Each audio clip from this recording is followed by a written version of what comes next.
ça fait faire 40 ans que le Rabbi a lancé cette campagne de l'étude internationale, mondiale du Rambam, du Sefer du Rambam. Et beaucoup de gens s'interrogent si le but c'est de faire étudier la Torah au peuple juif. Il y a déjà, vous savez, le fameux Daf Ayomi. Je ne sais pas si vous avez déjà entendu parler. Daf, ça veut dire feuillet. Yomi, ça vient du mot Yom, qui veut dire quotidien.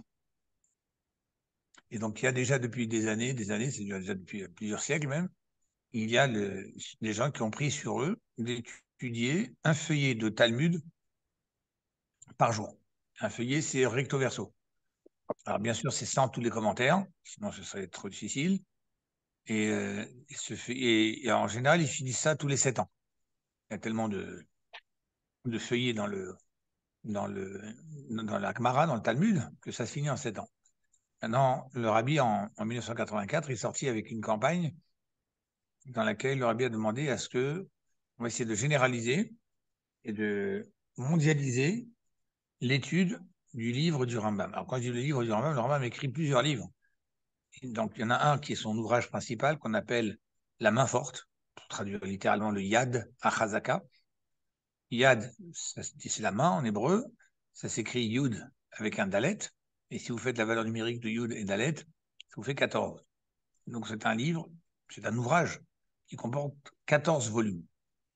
Et dans ces 14 volumes, le Maïmonide a partagé tous les domaines de toutes les mitzvot, y compris même celles qui ne sont pas praticables aujourd'hui, comme par exemple les lois sur les sacrifices, les lois sur l'impureté. De toute façon, on est tous impurs, on n'a pas moyen de se purifier parce qu'on n'a plus la vache rousse pour se purifier.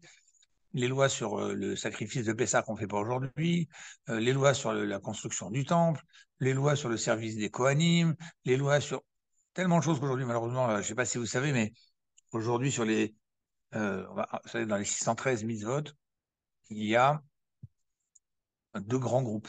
Il y a le groupe des mitzvot à faire, ce qu'on appelle les mitzvot de forme positive, donc des injonctions de choses à faire. Et il y a les mitzvot, les ordres, forme négative, donc des injonctions des choses à ne pas transgresser, à ne pas faire. Et dans les 248 mitzvot à faire, on avait ces 248 mitzvot à faire à l'époque du temple. Et depuis que le temple a disparu, malheureusement, on espère que bientôt Dieu va le reconstruire, il nous reste en fait aujourd'hui à pouvoir pratiquer physiquement, même si quelqu'un est très religieux, faire toutes les mitzvot, celles qu'il peut pratiquer aujourd'hui, celles qui sont à la portée de pouvoir le faire, il n'en reste que 87. 87 sur 248. Alors, le Shulchan Aruch, vous avez certainement entendu parler de ce livre, de Rabbi Yosef Karo, de Rabbi Moshe Isserles, qui sont des grands auteurs de grands codes de loi, lui ne s'est investi que pour les lois que l'on peut pratiquer aujourd'hui. Vous ne trouverez pas dans le Shulchan Aruch les lois des sacrifices, les lois de la construction du temple, les lois de la pureté, tout ça, vous ne trouverez pas le Shulchan Aruch. Le Shulchan Aruch, lui, a fait un code de loi, c'est aussi un travail colossal, de pouvoir trouver un livre sur lequel je veux savoir comment on pratique une mitzvah, je vous le livre, c'est tout prêt, au lieu de devoir, moi, étudier le Talmud et les commentaires jusqu'à ce que j'arrive à trouver la solution. Mais ça n'empêche que ça reste quand même limité aux mitzvot qui sont praticables aujourd'hui. Le Rambam, lui, s'est donné pour mission de faire un livre donc en 14 volumes, un ouvrage en 14 volumes, dans lesquels sont traitées toutes les mitzvot, même les lois des rois juifs, parce qu'un roi juif a des mitzvot, un roi juif a des obligations, et même les lois qui parlent de Mashiach, comment reconnaître qui sera le Mashiach, qui est le Mashiach au potentiel. Tout ça, le Rambam, c'est les derniers chapitres justement qu'on est en train d'étudier ces derniers jours, concernant la guerre, les rois. D'où ça, ce sont les derniers chapitres de son ouvrage qui ont donc été répartis en 14 Yad, Yud, Dalet, la main. Maintenant, le Rabbi a lancé cette campagne et on va essayer de comprendre pourquoi le Rabbi a lancé justement cette étude du Rambam. Je vous ai déjà donné un élément de réponse, puisque je suis en train de vous dire que le Rambam, c'est le seul, enfin un des seuls, qui de façon très technique, très systématique a fait des lois, comme si vous preniez un code de loi sur les mitzvot de Shabbat, des Tefillin, et bien vous avez fait la même chose, mais sur toutes les mitzvot, même celles qui ne sont pas chrétiennes, comme je viens de dire. Et donc le Rabbi a lancé cette campagne justement pour faire en sorte que tous les juifs du monde entier qui n'ont pas les moyens d'étudier le Talmud, parce que c'est quand même compliqué, il faut comprendre l'araméen, il faut savoir traduire, il faut aussi savoir comprendre, parce qu'il n'y a pas seulement, on peut savoir traduire, des fois on peut comprendre, mal comprendre. Et en plus, même si on étudie le Talmud, il y a toujours des commentateurs à côté, le Rashi, le Tosfot, le Marsha, tous les grands commentateurs, les grands décisionnaires, qui vont vous dire comment il faut comprendre ce passage de Talmud et comment la loi est tranchée. Donc si moi je dois trancher une loi, je peux passer des semaines et des mois pour pouvoir étudier un sujet jusqu'à ce que j'arrive à trouver la loi.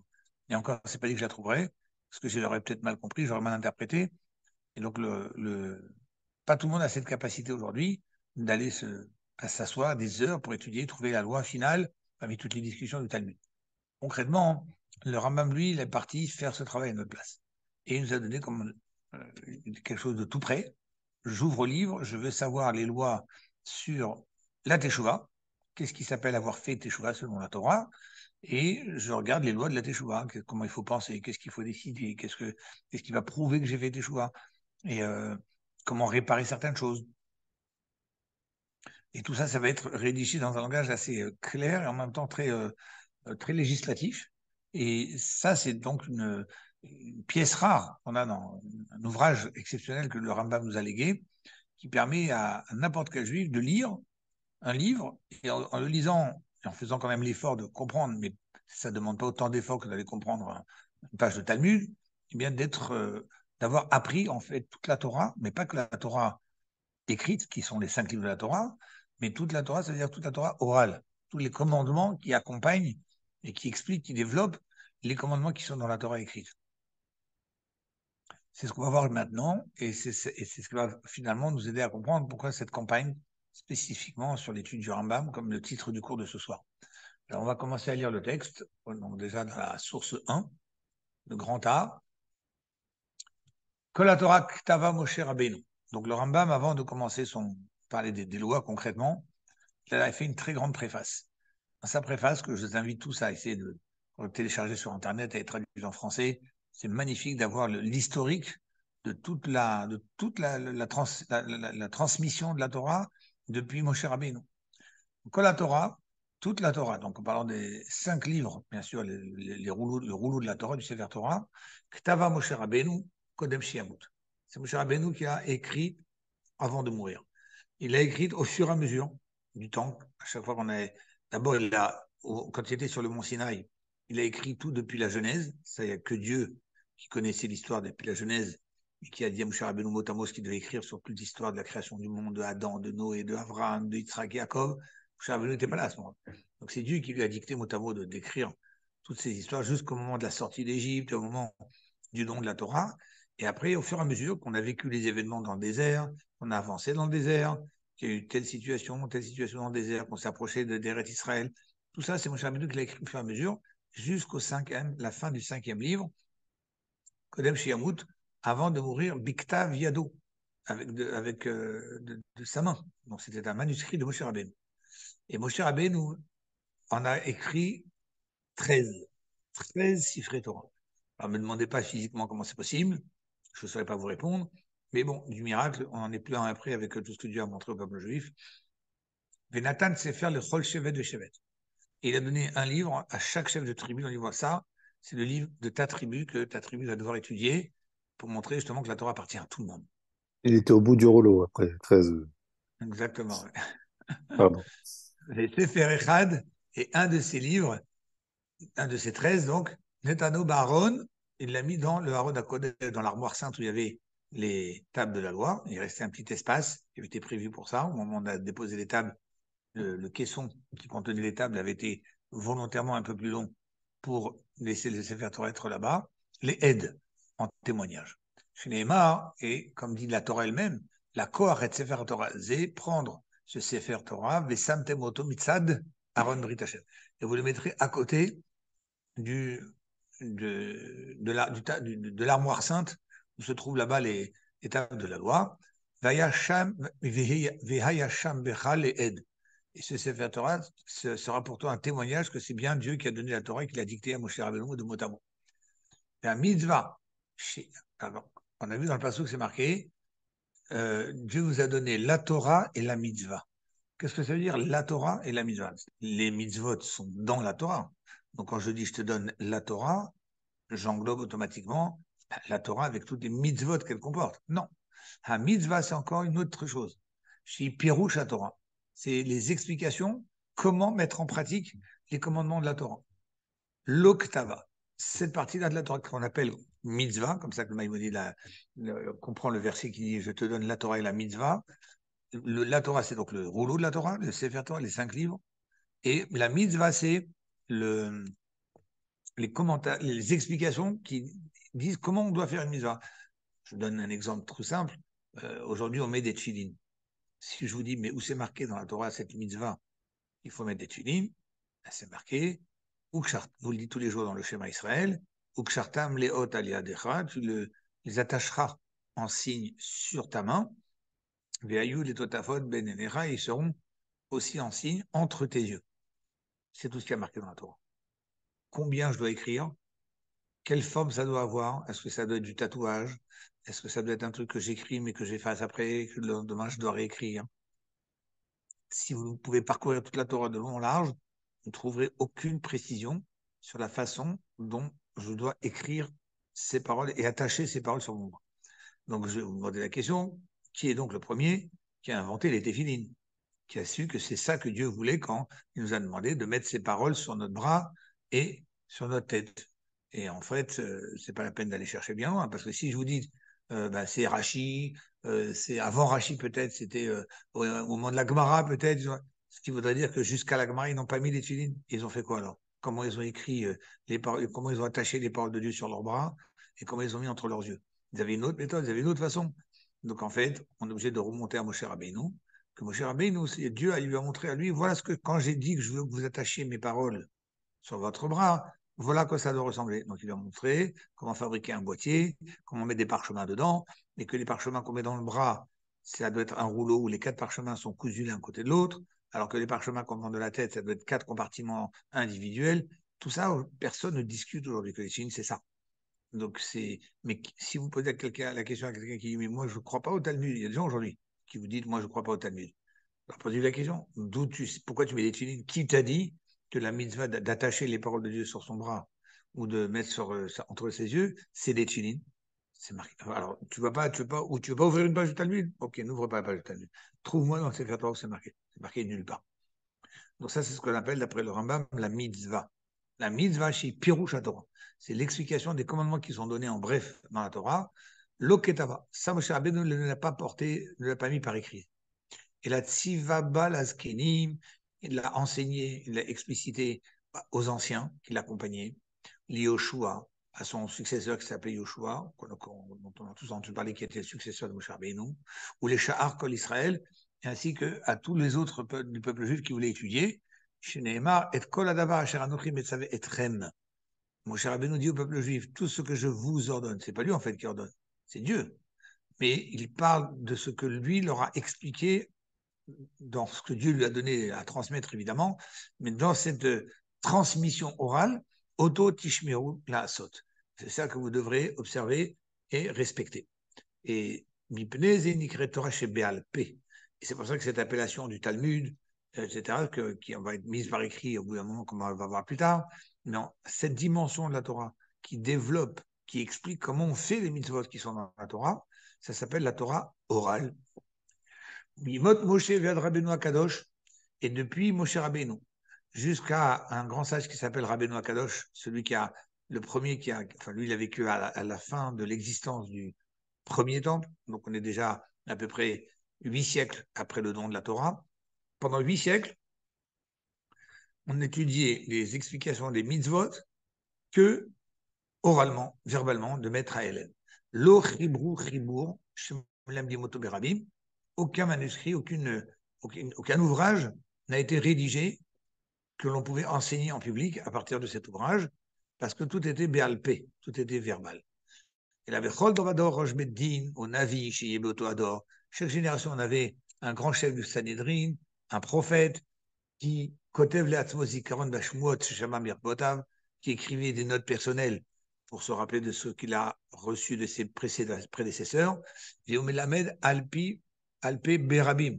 Et par contre, lui, ce qu'il enseigne, c'est on s'assoit, il y avait des cours, il y avait des milliers d'élèves, Il n'y avait pas de micro à l'époque. Alors, comment on faisait pour entendre le Rav qui donnait le cours? Il y avait ce qu'on appelle des répéteurs, c'est-à-dire tous les, je ne sais pas combien, 5 mètres, ou autant qu'on peut entendre la voix de quelqu'un. On va imaginer, ben, c'est tous les 5 mètres. Eh bien, il y avait un parterre comme ça de milliers d'élèves qui étaient assis et qui attendaient, et le Rav, lui, était au début donc, de ce parterre. Et lui, il disait à voix haute une loi. Le premier répéteur répétait à d'autres répéteurs, qui après répétaient à d'autres répéteurs, et c'est ainsi que l'enseignement du Rav était répété, des fois, donc je dis, à des dizaines de milliers d'élèves. Même parfois, le Talmud raconte que des fois, il y avait un sage qui savait quand est-ce que le Rav, qui était à des kilomètres plus loin, venait de terminer son cours. Pourquoi? Parce qu'en fait, il voyait un nuage de poussière qui s'élevait dans le ciel, et ça, ce sont les élèves de tel Rav qui se sont levés, et parce que le Rav, il a terminé son cours. Donc, vous avez comme cela des dizaines, des centaines de milliers d'élèves, mais pour entendre, il fallait donc ces répéteurs. Et donc, tout était oral. Et ça, c'était jusqu'à la période, comme nous dit le Rambam, le Rabbeinu Agadol. Rabbeinu Agadol, donc celui qu'on surnomme notre grand Rav, c'est Rabbi Yehuda Anassi, qui est celui qui a commencé à rédiger, à mettre par écrit toutes les lois qui normalement étaient orales. Il a commencé à les mettre par écrit. Donc, Kibetz Kol HaShmuot, il a tout rassemblé, tous les petits manuscrits de tous les sages qui étaient avant lui, vers Chol Adinim, et tous les verdicts qui ont été discutés entre les sages, vers Chol Abiurin, et à Pirushin, chez Shamoun Moshe Rabbeinu, toutes les explications qui ont été transmises de maître à élève depuis Moshe Rabbeinu, mais chez Limdou Beddin, chez Chol Dorbador, et que les maîtres continuent à enseigner verbalement dans chaque génération. Vers Chol Torah Kula, et là, il a fait ce travail sur toutes les dimensions de la Torah, Vechiber Me'akol Sefer à Mishnah. Et c'est là où on arrive au fameux livre de la Mishnah. Mishnah mise par écrit des lois qui étaient transmises uniquement oralement. Dans la Mishnah, on ne va pas vous répéter ce qui est marqué dans la Torah. Dans la Mishnah, on va vous dire, on sait qu'il faut faire telle mitzvah parce que c'est marqué comme ça dans la Torah, mais comment il faut la faire, c'est la Mishnah qui va développer. Veshinenu Berabim, il a enseigné cette Mishnah en public, Venigla Lechol Israël, de façon à ce que tout Israël puisse l'entendre, au Kadvu Kulam. Et du coup, on a commencé à réécrire cette Mishnah, Veribitsu Bechol Makom, Shelodi Shakar Torah B'Yasheb Israël, et ça s'est répandu le plus possible pour ne pas que la Torah côté oral se perde. Mais Lama Sarabenu Akadosh Kar. Et pourquoi donc Rabbi Akadosh, donc Rabbi Yehuda Anassi, a fait ça? Mais Loïniach Hadavar Kemot Shaya, pourquoi il n'a pas laissé les choses comme ça a été déjà depuis 8 siècles en arrière? Et Fichera Talmidim Maatim Beolchim. Il a vu que les grands élèves et les grands yeshivot allaient en diminuant à cause des Hatzarot, Mitrachot Baot, à cause des malheurs, à cause de la diaspora, à cause des souffrances. Ou même les Chet Arisha Pochetet Baolam Badgaberet. Et on a les Romains qui ont commencé à interdire et à persécuter les Juifs, empêcher d'étudier la Torah. Et que les Juifs devaient fuir et commencer à s'éparpiller dans les 4 coins du monde. Alors, Chiber, Chibur, Echad, Liot, Beatkula. Qu'est-ce qu'a fait le Rabbi Odanassi? Il a dit, on va écrire un livre, que de ce livre-là, on va le recopier, et que ce livre-là, il puisse être transporté, que les gens puissent l'emmener avec eux pour l'étudier. Et lui, tout le reste de sa vie, il a pris ce livre, il a rédigé, et il a dit, voilà, ça c'est le livre qu'il faut étudier, qu'il faut développer, c'est celui qui contient toute la Torah orale. Rav Chiber, Safra, Vessifré. Rav, qui est un Rav, donc Rav qui s'appelle comme ça tout court, Rav, pas Rav quelque chose, Rav. Lui, il a vécu donc quelques années plus tard, et lui, il a aussi écrit un autre livre qui s'appelle le Sifra, le Sifri. Alors, tout ça, c'est tout ce que je suis en train de vous dire, c'est ce que le Maïmonide donne dans sa préface.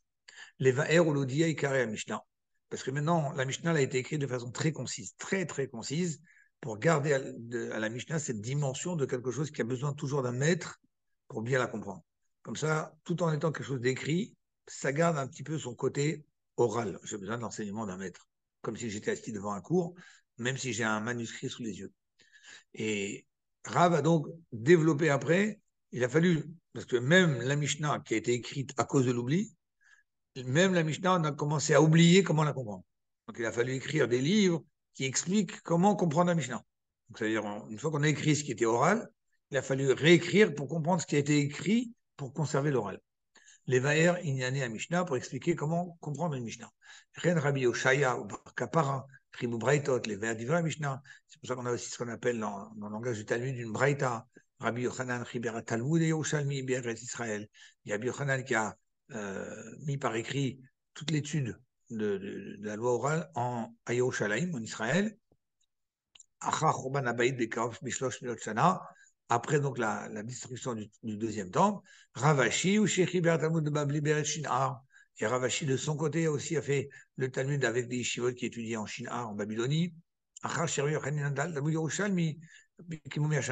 ans, à peu près, après la rédaction du Talmud de Jérusalem, 100 ans plus tard, on a eu la rédaction du Talmud Bavli. Aujourd'hui, quand on apprend une Gemara, en général, on apprend toujours le Talmud Bavli, de Babylonie. Et les deux Talmuds ont pour but de développer la Mishnah. C'est pour ça que le Talmud commence toujours par une Mishnah, et après on commence à poser des questions. Comment ça se fait qu'il dit ça dans la Mishnah? D'où la Mishnah, c'est ça? D'où il tire cet enseignement? De quelle preuve il a? Pour comprendre toute sa profondeur. Les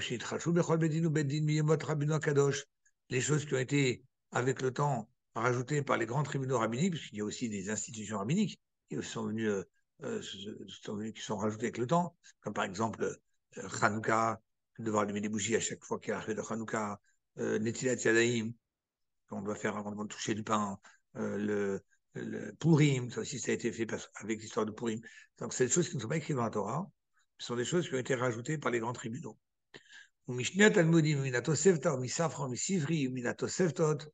Grâce à tous ces livres qui ont été écrits par les sages qui ont recueilli tous les enseignements, c'est grâce à ces textes-là, en les comparant les uns avec les autres, qu'on arrive à finalement définir qu'est-ce qui est exactement interdit ou permis. Tamé, Taor, ce qui est oui pur ou impur. Chayav, Patour, ce qui est coupable ou acquitté. Va Kacher, va Pasoul, ce qui est apte à être mangé ou ce qui est inapte à être mangé. Qui est Moshitikuish, Mipiish, Misinai, comme ce qui a été donc répété depuis Moshe Rabbeinu au Har Sinaï. Malheureusement, le temps ne nous a pas fait de cadeau et les malheurs se sont accentués sur le peuple juif. L'heure est devenue difficile pour tout le monde d'aller devoir courir pour sa parnassa avec des lois restrictives. Non, on n'est pas le droit de faire ci, non, on n'est pas le droit de faire ça. Donc, gagner sa vie est devenu quelque chose de très dur. Et la sagesse de la dimension des sages qui étaient de l'époque du Talmud a disparu. Parce que nous n'avions plus les enfants qui étudiaient depuis tout petit et qui avaient des grands rabbinimes qui leur ouvraient l'esprit. Tout ça, ça s'est malheureusement perdu avec la diaspora. C'est pour ça que toutes ces lois, tous ces commentaires qui ont été écrits par ce qu'on appelle les Géonim, c'est la génération des grands sages qui ont suivi les sages du Talmud,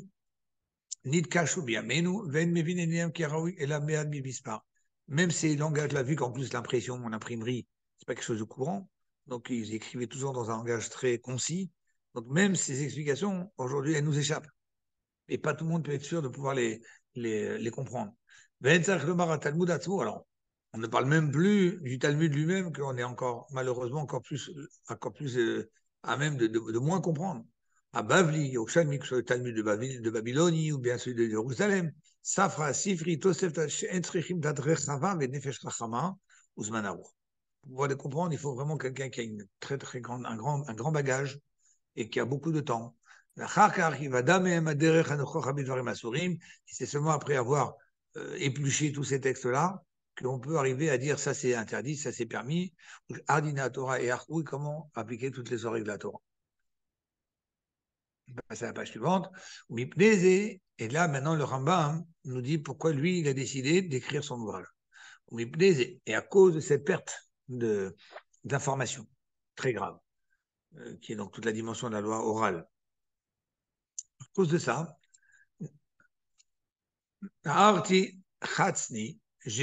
je me suis pris en main Ani Moshe Beribi Maimon Asfaradi. Moi qui m'appelle Moshe, le fils de Rabbi Maimon Asfaradi qui vient d'Espagne. Donc il donne son nom. Et je me suis remis entre les mains de Dieu pour mettre mon esprit pour comprendre et faire une synthèse de tous ces livres que j'ai pu recueillir.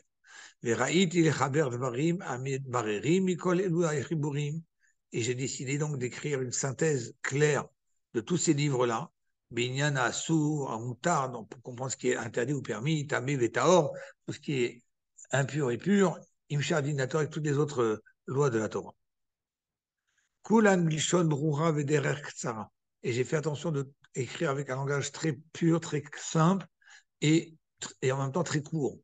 Al Torah Tsuba Alpé, et c'était ça mon but, nous dit le Rambam, jusqu'à que toute la Torah, qui devait rester normalement orale, et qui a été écrite, mais qui a dû être développée avec beaucoup de livres où on s'y perd, eh bien moi j'ai voulu faire en sorte que un livre qui ramène, qui fait une synthèse de tous ces livres, et qui fait que la Torah orale, c'est Dora Béficole.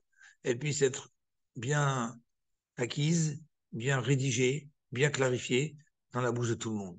Bello Kashia Velo Peruk. C'est pour ça que dans mon livre, il n'y a pas ah, mais il y a une question. Ah oui, mais c'est ça la réponse. Oui, mais peut-être, tu dis comme ça, mais peut-être, ça c'est le Talmud. Et moi, dans mon livre, je n'ai pas fait un recueil du Talmud, j'ai donné des lois tranchées. Vélo, Zé Omer Beko, Vézé Omer Beko. Je n'ai pas commencé à amener tous les avis, où un pense comme ça, l'autre il pense comme ça, comme c'est marqué dans le Talmud. Et là, Dvarim Berurim Krovim Nechonim. Des choses qui sont claires, justes. Tout ça,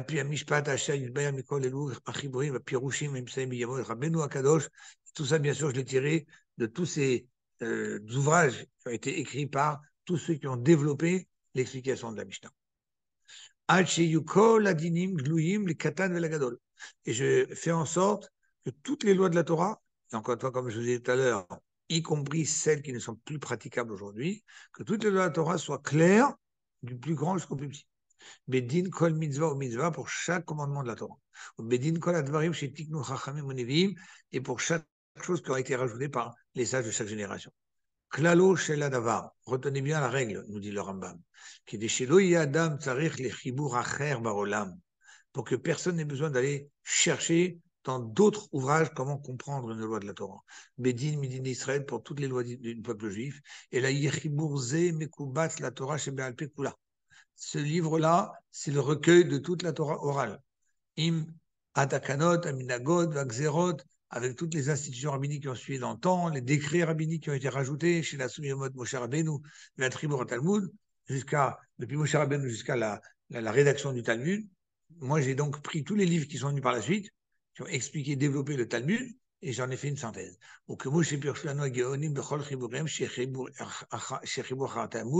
Et j'ai donc repris toutes les explications qui ont été faites par les sages qui ont suivi la période du Talmud. Et c'est pour ça nous dit le Rambam. Karatishem Chibourze Mishne Torah. Voilà pourquoi j'ai choisi un nom, comment il a surnommé son ouvrage, le Rambam, de ses 14 volumes, Mishne Torah. Ce qui se traduit littéralement, c'est la répétition de la loi. Les fichiers Adam, Koré, Beto, Ashtebir, Tav, Trila. Parce qu'un homme va d'abord apprendre le Chumash, les 5 livres de la Torah, le Sefer Torah. Et après, il vient lire dans mon livre, Veyodea Mimenu Torah Shebalpe Kula. Et ça va lui permettre, sur chaque passage de la Torah, de connaître toute la Torah orale qui a été transmise à Moshe Rabbeinu sur chaque passage de la Torah. Sans avoir besoin de lire un autre livre pour comprendre ce que je vais écrire. Ça, c'est donc tout ce que le Rambam nous a dit. Maintenant, on va passer à la page où le Rabbi va encore davantage expliquer pourquoi il a lancé cette institution. Maintenant, le Rabbi nous fait remarquer que chaque livre, des 14 livres, de tous les 14 livres qui composent l'ouvrage du Rambam, le Rambam a écrit en titre un verset de la Torah. Et chaque verset de la Torah, pour chacun des 14 livres, a 14 versets différents. Et d'après le Rambam, ça, c'est le verset de la Torah qui correspond le mieux aux mitzvot qui vont être expliqués dans ce volume. Chaque volume il explique certaines mitzvot, jusqu'à qu'on couvre les 613 mitzvot, mais chaque volume, il n'a pas toutes les 613, il n'a que certaines. Il y a celles qui concernent les femmes, celles qui concernent le vol, celles qui concernent les locations, celles qui concernent le mariage. Il y a comme ça plein de sujets différents qu'il a réunis en 14. Et donc chacun des 14 commence par une petite phrase que le Rambam a tenu à écrire en tant que verset qui ouvre l'idée du volume qu'il est en train d'écrire et des sujets qu'il va contenir. Donc le Rambam Poter Kadmoto Bepasouk, Donc le Rambam a commencé le premier verset de la Torah qu'il a écrit avant de continuer de prendre d'écrire son premier livre. Je cite le verset Az lo evosh. Lo evosh, je n'aurai pas honte. Be abiti et kol mitzvotecha, quand je regarderai tes mitzvot. Qu'est-ce que veut dire ce verset?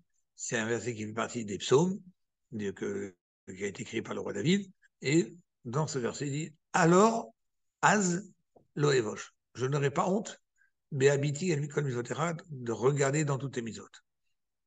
Donc le rabbi pose la question, a priori, Tzach David, c'est quelque chose qu'il faut comprendre. Maouatam, quelle est la raison? L'écart chez Rambam Bachal l'histoire et Tegadmatou Pasuk Zedavka. Pourquoi le Rambam a choisi ce pasuk-là? Om Namzeu Pasuk qui a fait. C'est vrai que c'est un joli pasuk. Ahmed Odot Kola Mitzvot, et qui dit que je n'aurai pas honte en regardant toutes tes mitzvot. Mais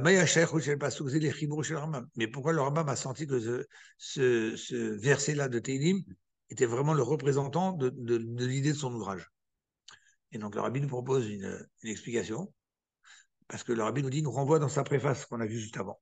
Mais Agdamato, côté Rambam et Siba, dans sa préface, le Rambam nous a expliqué la raison pour laquelle Gatam Lektiva Triboro pourrait choisi de faire ce livre. Il a dit, on cite, au Bismanazé Takfo Atzarot, à cause des malheurs qui se succèdent, les Shirach, Otam, Apiroshim, Alachot, Atshuvot, chez Chivoyonim, donc toutes les lois qui ont été faites,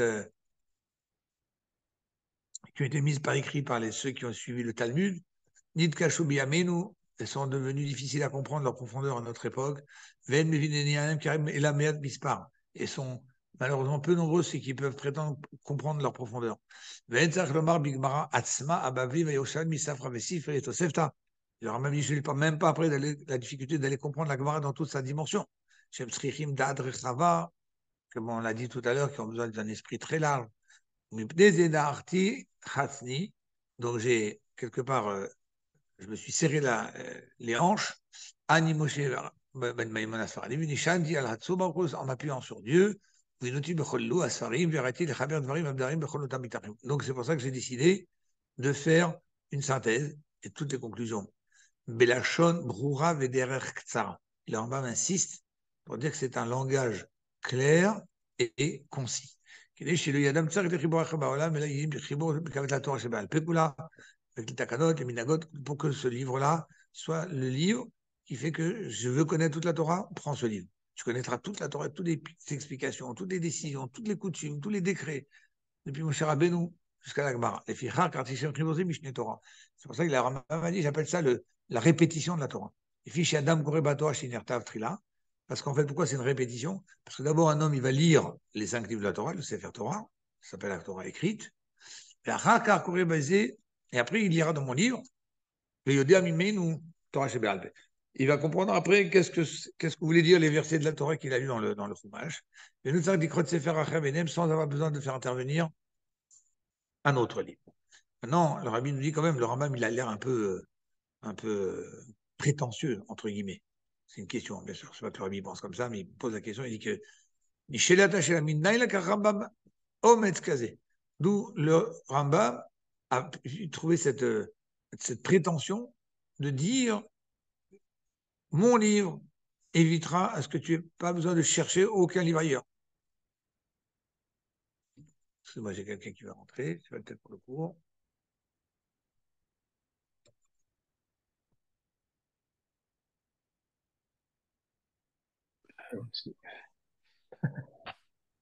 L'image est bizarre.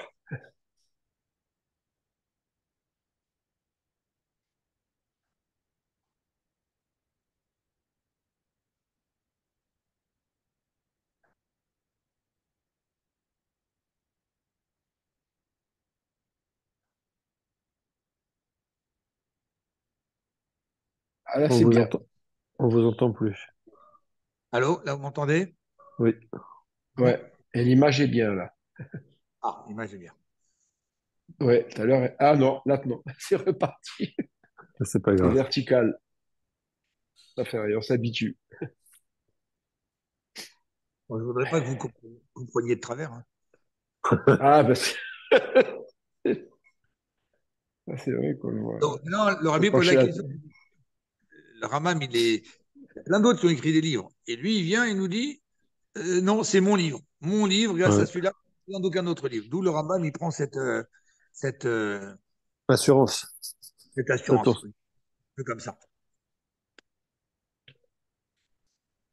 Et le Rabbi nous fait remarquer que Rabbi Israël Kadvou Chibourim, beaucoup de grands érudits ont fait des ouvrages.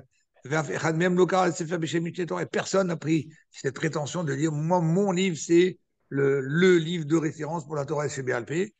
Minayin Lakar Rambam, Ometz Kazo. D'où il a pris cette force, ce courage, si on peut dire, les Hashvot et Triburim Torah Shibirtav, de dire que moi, je suis le doublon de la Torah. Mais la Torah Shibirtav, c'est la Torah de Moshe Rabbeinu. C'est la Torah qui a été dictée par Dieu lui-même à Moshe Rabbeinu lui-même.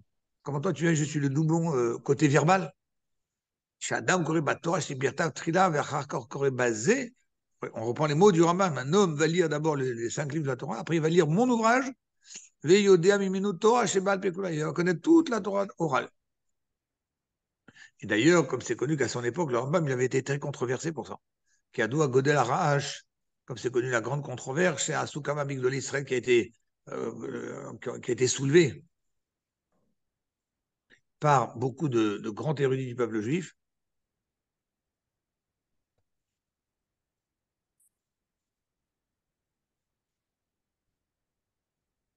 C'est bien. Excusez-moi, il y a encore quelqu'un qui sonne. C'est pas cette porte, madame.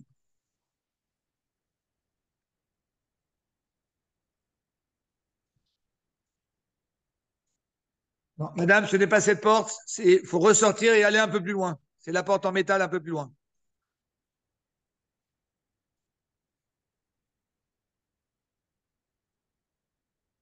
Alors, où en est-on? Je ne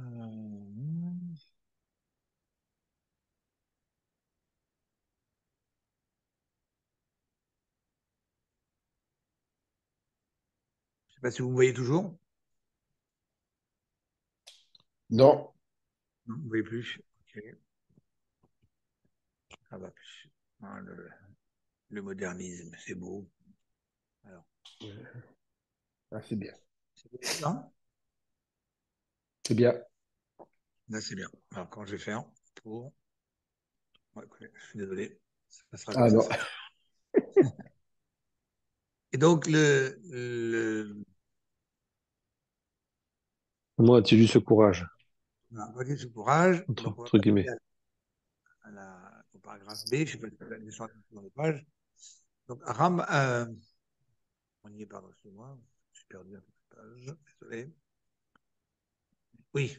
Donc, comme c'est connu, la grande controverse chez Nassau Kamal d'Israël qu'ont fait plusieurs grands du peuple juif à l'époque du Rambam contre justement cet ouvrage du Rambam, ils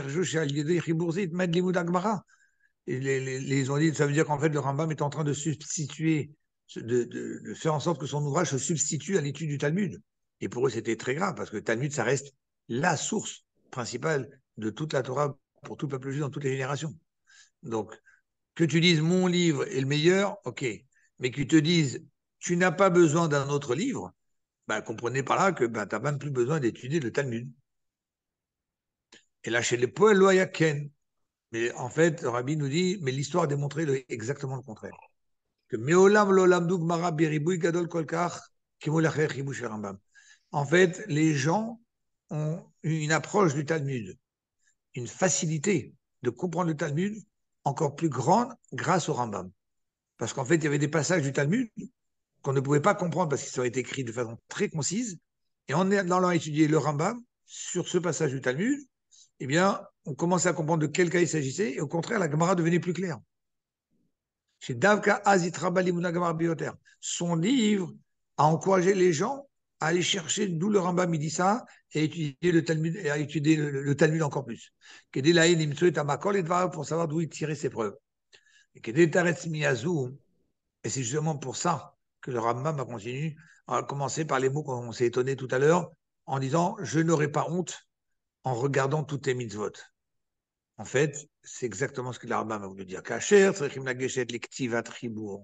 lorsqu'on doit commencer à écrire un ouvrage, chez Nouad, les Yod Mishneh Torah, qui, comme le Rambam dit, va être le second de la Torah. Il faudrait que celui qui va l'écrire ait une certaine humilité, une certaine gêne. C'est ça, dire qu'on gâchette et que tu vas tribourder. Qui suis-je pour écrire un tel livre? Et ce qui suis-je, c'est justement que le Rambam m'a dit que j'ai surmonté. J'ai surmonté cette gêne de ne pas être quelqu'un de prétentieux, qu'on ne me considère pas comme quelqu'un de prétentieux. Loevosh. Je n'ai pas eu honte quand j'ai regardé toutes les mitzvot et que j'ai voulu faire en sorte que tes mitzvot soient compréhensibles à tout notre peuple.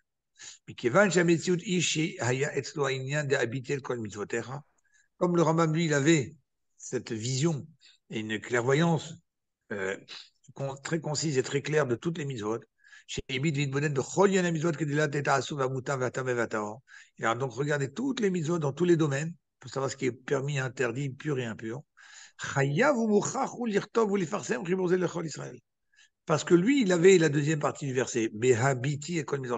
En regardant toutes les mitzvot, je n'ai pas eu honte. Le Rabbi nous dit justement parce que le Rambam est celui qui a regardé toutes les mitzvot et qui a étudié chaque mitzvot, même celles qui ne sont pas praticables de nos jours. C'est parce que lui, il a eu cette capacité d'avoir cette vision globale de toutes les mitzvot. Donc ça lui a rappelé le pasuk. Lo evosh. N'aie pas honte à ce moment-là d'écrire un livre et de donner un nom à ce livre qui va encourager les autres à l'étudier.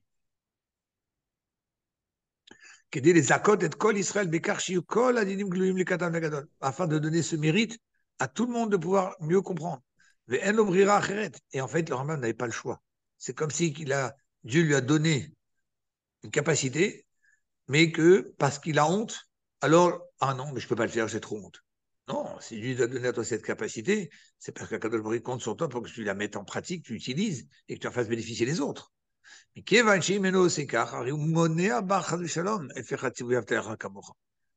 de Shalom, il ne le fait pas, c'est comme si il empêche quelqu'un d'autre de mieux comprendre la Torah.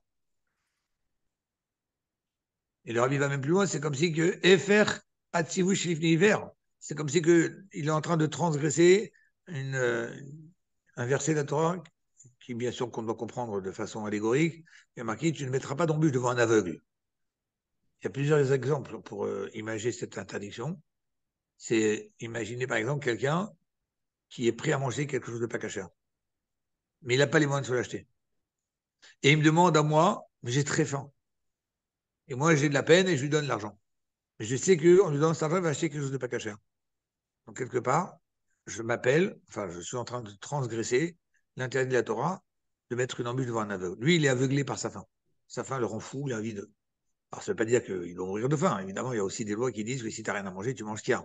Mais en attendant, moi, je dois plutôt lui dire, viens avec moi, je vais aller dans un magasin cachère, je vais lui manger cachère. Mais si je sais qu'il va s'acheter du pas cachère, de lui donner de l'argent, c'est mettre une embûche devant un aveugle. Il est aveuglé par sa faim, et moi, je lui donne les moyens de trébucher en allant d'acheter quelque chose de pas cachère. C'est un exemple. Et donc, le rabbi nous dit que si le Rambam s'était retenu de faire son ouvrage, alors que Dieu lui a donné cette capacité, cette vision, ça veut dire que devant les gens qui sont aveugles, comprenez, ignorants ou qui n'ont pas réussi à comprendre comme il faut, eh bien, il les laisse trébucher dans l'interdit, laisse trébucher dans l'ignorance. Et donc, c'est pour ça que le rabbi nous dit que le Rambam était obligé de faire ce qu'il a fait. Mais d'ailleurs, c'est pour ça que le Rambam a précisé, Biti el kol mitzvotera. Je n'aurai pas honte en regardant toutes les mitzvot. Aïnou, il a fait ce que d'autres n'ont pas fait, d'avoir explicité toutes les mitzvot, sans en laisser aucune de côté sous prétexte qu'elle n'est pas applicable aujourd'hui. Parce que comme la Torah, c'est une seule Torah avec tous les 613 mitzvot,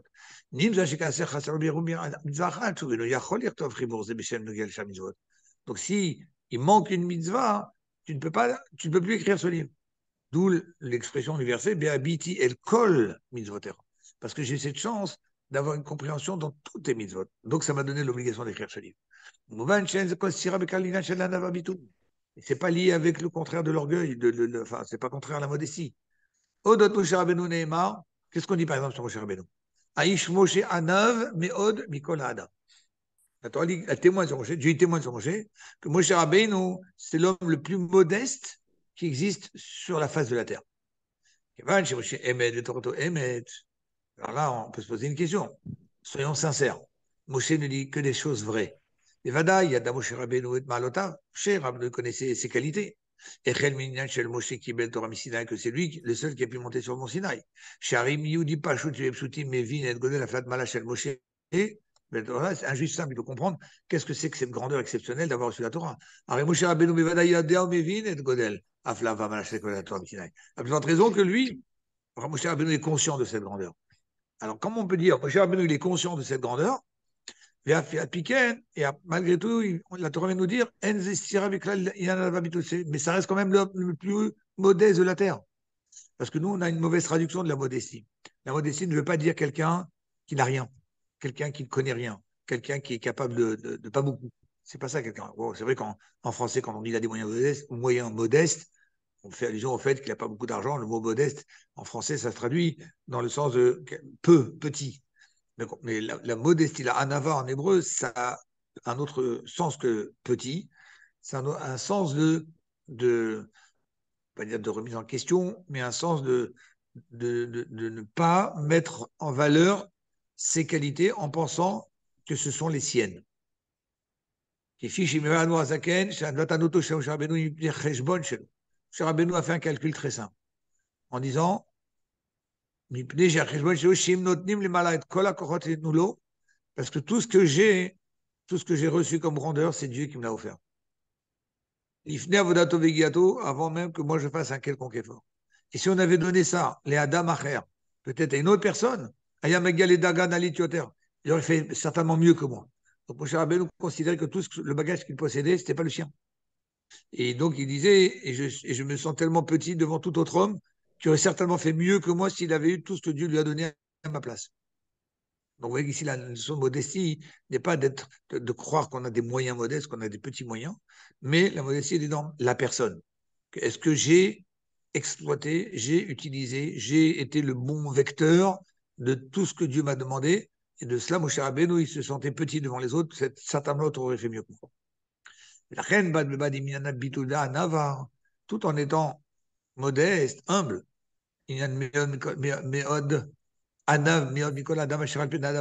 au point que la Torah dit qu'il était le plus modeste de tous les gens qui étaient sur la terre.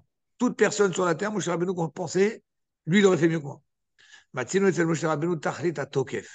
Tout en étant modeste, humble, mais il avait quand même cette force.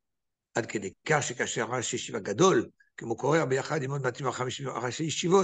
tenu tête à Korach, par exemple, qui était un grand chef de Sanhedrin, avec 250 autres grands érudits, les Akshot al-Dvarav chez Moshe Rabbeinu, qui sont venus contredire les paroles de Moshe. Moshe Rabbeinu, il ne voulait pas écouter Moshe Rabbeinu avec tous les arguments qu'il leur donnait. Non seulement que Moshe Rabbeinu n'a pas dit, bon, écoutez, c'est pas grave, j'ai honte, je vais pas insister, je vais pas me mettre trop en avant. Au contraire, il a commencé à prendre avec toute sa force de dire, demain, Dieu va faire savoir la vérité. Donc, c'est-à-dire que Moshe Rabbeinu n'a pas hésité à frapper fort du poing sur la table pour l'honneur de la Torah. Eh bien, cette même idée qu'il y avait chez Moshe Rabbeinu, on peut l'appliquer aussi à le Rambam qui s'appelle aussi Moshe. C'est comme si c'est le deuxième Moshe pour son livre. C'est quelqu'un de très humble. Il dit, lui-même il a dit, on l'a vu avant, Hachem m'a donné. Il a senti que c'est Dieu qui lui a donné cette force. Et d'ailleurs, l'histoire qui a raconté que Rabbi Maïmon, le père de Rambam, Maïmon qui était un grand érudit, il a vu que son fils, Moshe, le futur Rambam, dans sa jeunesse, il ne voulait pas étudier. Et pas, sa tête était complètement perturbée, il pensait à d'autres choses.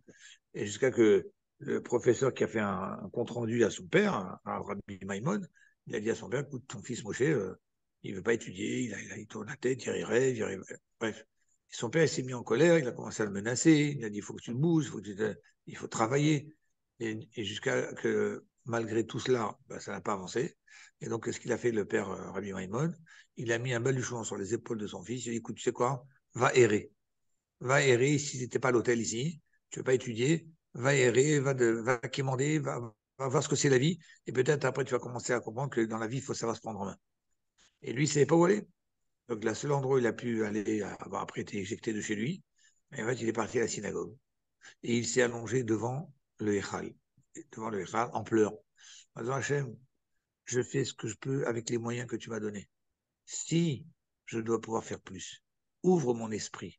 Parce que tu sais que moi, ce que je veux, c'est pouvoir étudier, mais je n'ai pas les moyens.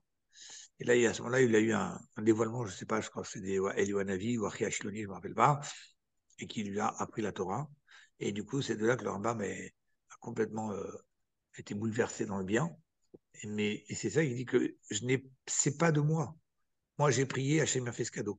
Donc, qui suis-je, moi, pour prétendre quoi que ce soit de ma personne? C'est Enzel Korcho Ve'otsem Yado. Il dit que c'est pas par mes forces que j'ai acquis toutes ces connaissances. Chas Shalom. C'est Korcho Shakadosh Baruch Hu. C'est la force de Dieu. Que Moshe Poter Beshem Hachem Kel Olam. Il a dit premier mot de son ouvrage, c'est au nom de Dieu, maître du monde. Même il a dit dans sa préface, on l'a lu ensemble, je me suis appuyé entièrement sur Dieu. Tsur, le rocher, c'est Dieu. Et quand il a terminé son premier ouvrage, il a dit, sois béni Dieu qui m'a aidé. Yada et malato. Il connaissait ses qualités. Chez l'ama d'être la Torah, comme quoi il avait cette approche de toute la Torah.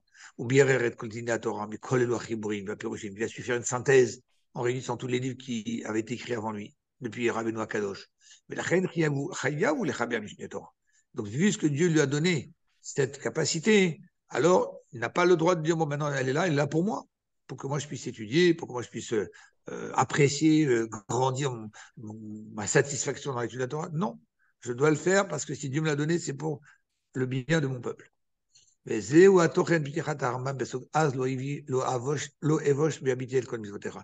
n'aurai pas honte quand je contemplerai tes mitzvot. Il a dit, bon, puisque Dieu m'a mis dans une position où j'ai cette compréhension de toutes les mitzvot, donc je n'aurai pas honte d'aller écrire un livre. C'est Dieu qui m'a donné ces moyens pour que je les mette au service des autres. Et d'ailleurs, cette explication du Rabbi sur le Rabbi Moshe Ben Maimon, moi j'ai assisté une fois à un Farbringen du Rabbi. C'était, je crois que c'était Simchat Torah de mémoire, une certaine, quelle année, je ne me rappelle pas. Et c'était Shabbat Bereshit. Voilà. C'est Shabbat Bereshit, dans lequel, donc après Simchat Torah, donc on a recommencé, on a relu la Torah, le premier Shabbat après Simchat Torah, donc on a relu le livre, la Parasha Bereshit. Et là-bas, on parle, bien sûr, de la création du monde et de la faute de Adam, qui a été créé 3 heures avant Shabbat et qui n'avait qu'une seule mitzvah à respecter, celle de ne pas manger du fruit de l'arbre interdit. Et il n'a pas tenu 3 heures. Et il a fauté avant l'entrée du Shabbat. S'il avait tenu jusqu'à l'entrée du Shabbat, Adam Arishon aurait été le Mashiach. Donc il n'a pas tenu. Et donc le Rabbi, il a relevé cette histoire. Il a dit, il y a quelqu'un ici, et celui de qui le Rabbi parlait, il savait que c'était lui, à qui Dieu a donné des capacités exceptionnelles.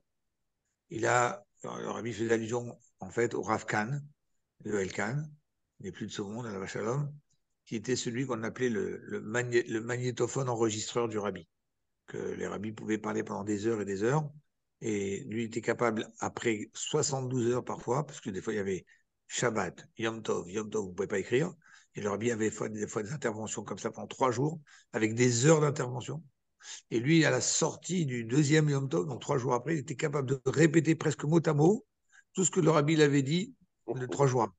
Et la veille, et l'avant-veille, le jour même.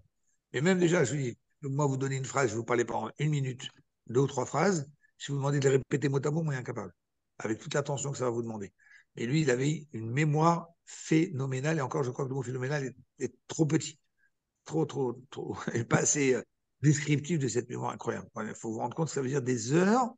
Aujourd'hui, on a tous les livres qu'on appelle Torah de Menachem, qui sont la mise par écrit de tous les Fabriens du Rabbi, mais l'immense majorité de ces Fabriens ont été faits Shabbat. Et Shabbat, on ne pouvait pas écrire, on ne pouvait pas prendre de notes.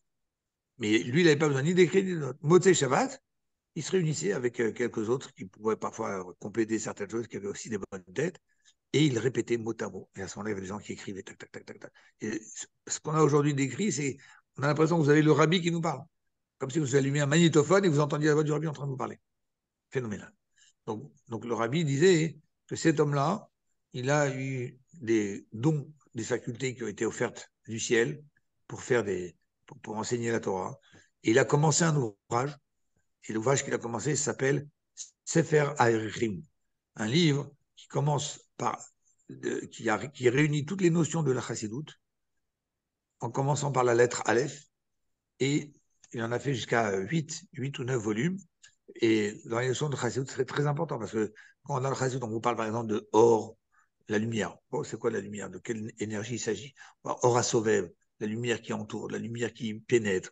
On vous parle de Tzimtzum, de contraction de lumière. On vous parle de monde particulier, le monde de Bria et de Sira. Et lui, il a fait cet ouvrage magnifique qui est de faire toutes les notions qui sont développées en Chassidut par Aleph Bet, et de les développer en donnant toutes les références. On va voir dans tel Mahamar, discours de tel rabbi, du troisième rabbi, du premier rabbi, du machin, etc. C'est un ouvrage colossal. Et il n'a pas été seul à le faire, il avait toute une équipe, parce que lui, principalement, c'était celui qui générait l'idée, et après, il avait des équipes qui allaient chercher les références, etc. Mais c'est lui en même temps qui disait, non, telle référence, dans telle page, en telle année, tel truc, le rabbi a dit ça tellement bon, incroyable.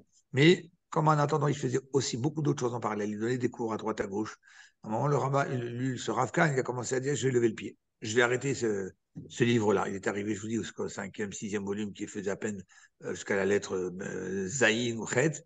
Il manquait encore tout un paquet. Mais il a pensé qu'il allait s'arrêter. Et le rabbi lui a coupé l'herbe sous les pieds. Lui-même, il a dit, le rabbi il a été au-delà de ce que je pensais, au-devant de ce que je pensais. Et le rabbi a dit, mais comment un homme qui a eu des dons qui sont donnés du ciel, il peut penser en privé le peuple juif d'un livre sous prétexte qu'il n'a pas le temps, qu'il est débordé, qu'il a plein de choses à faire. Non, en fait, le rabbi dit, cet homme-là, il prend exemple de Adam Arishon. Et c'est pour ça que je me rappelle que c'était Shabbat Bereshit, parce que c'est là où on raconte l'histoire d'Adam Arishon avec le fruit. Cet homme-là, il prend l'exemple de Adam Arishon, qu'Adam Arishon, son corps a été formé par Dieu lui-même. Sa neshama lui a été insufflée dans son corps par Dieu lui-même. Donc c'est la créature la plus sainte, la plus élevée qui puisse exister au monde. Et lui, il n'avait que 3 heures pour tenir une seule mitzvah, de ne pas transgresser cette interdiction de manger du fruit, de la connaissance. Alors si un homme d'une telle dimension, lui, il n'a pas réussi à tenir 3 heures pour une mitzvah, moi, je ne suis pas à la dimension d'Adam Rishon. J'ai tellement de choses à respecter et je n'ai pas le temps nécessaire pour faire tout ce que j'ai à faire. Donc, c'est sûr qu'on ne va pas me reprocher si je m'arrête de faire ce que je suis en train de faire et que je passe à autre chose. Et donc, le rabbi l'a complètement détourné. Il a montré qu'il fallait qu'il continue. Et après, ce Farbringen lui-même, il a répété le Farbringen du rabbi. Donc, il a répété mot à mot. Alors, il disait que c'est très bien que le rabbi parlait de moi. Et donc, il a continué à faire son ouvrage avec des équipes qui l'ont aidé davantage. Mais tout ça pour dire que le Rambam, c'est pareil. Le Rambam, il a eu ce don du ciel. Et donc, mais à Bitiel Kol Mitzvotecha, il a eu cette ouverture d'esprit d'aller dans une compréhension sur toutes les dimensions de toutes les mitzvot de la Torah. Donc, il a dit, alors, Loévoche. Je ne vais pas mettre en avant une forme de fausse modestie pour dire que je ne suis pas capable, qui je suis. Je le dis parce que Dieu m'a donné cette force. Voilà maintenant pourquoi le rabbi a lancé cette campagne, parce que, encore une fois, le rabbi a voulu que notre peuple tout entier soit au courant de la base, du basique de Torah et Mitzvot. Déjà de savoir qu'il y a 613 Mitzvot. Alors on le sait, le chiffre on le connaît, plein de gens le connaissent. Certains ne connaissent pas. Il y a des gens à qui on peut demander combien il y a de Mitzvot dans le Torah, ils ne savent pas. Mais 613, c'est un chiffre qui est assez connu. Mais si je rentre dans le détail, est-ce que tu les connais, 613? Bien, ouais, je vois manger cachère, faire Shabbat, mettre les tefilines, il va m'en sortir quelques-unes. Il va en sortir quelques-unes de celles qui pratiquent aujourd'hui. Mais en attendant, il y en a 613. Et comme on a dit tout à l'heure, celles qui sont praticables aujourd'hui, c'est que 87. Les 87 qui ne sont pas praticables par tout le monde. Il y en a que ça concerne les Kohanim, il y en a que ça concerne si quelqu'un il a un fils premier-né, il y en a que ça concerne si quelqu'un se retrouve dans un cas de deuil du préserve. Voilà. Mais il n'y a que 87 que je connais qui sont praticables. Mais, mais il faut qu'on connaisse notre patrimoine de 613 000 votes. Et une fois qu'on connaît les 613 mitzvot, ça ne suffit pas de dire je connais les mitzvot, il ne faut pas faire ci, il ne faut pas faire ci, il faut faire ceci, il faut faire cela. C'est déjà pas mal, vous me direz. Mais ce que le Rambam a voulu, c'est donner cette richesse au peuple juif qu'une mitzvah, il puisse s'asseoir, l'étudier, la comprendre dans tous les détails. Et même si elle n'est pas praticable aujourd'hui, mais au moins je l'ai comprise. Et donc, ce que le Rabbi a voulu, c'est donner la possibilité, pas seulement à ceux qui font on a dit au début, le Dafayomi, qui font le feuillet journalier un recto verso d'une page de Gemara, mais que ça, c'est pas donné à tout le monde, d'avoir la tête pour comprendre. Et encore, c'est même pas sûr que ce qu'on pense qu'on va compris, c'est compris.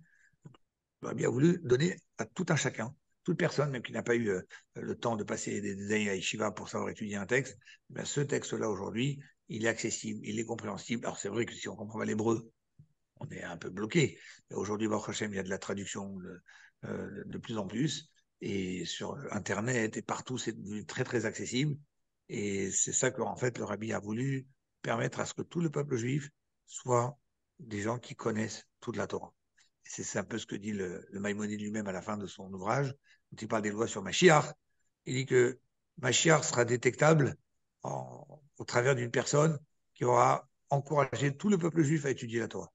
Et en fait, quelque part, en lançant cette campagne du Rambam, c'est ce que le Rabbi a fait.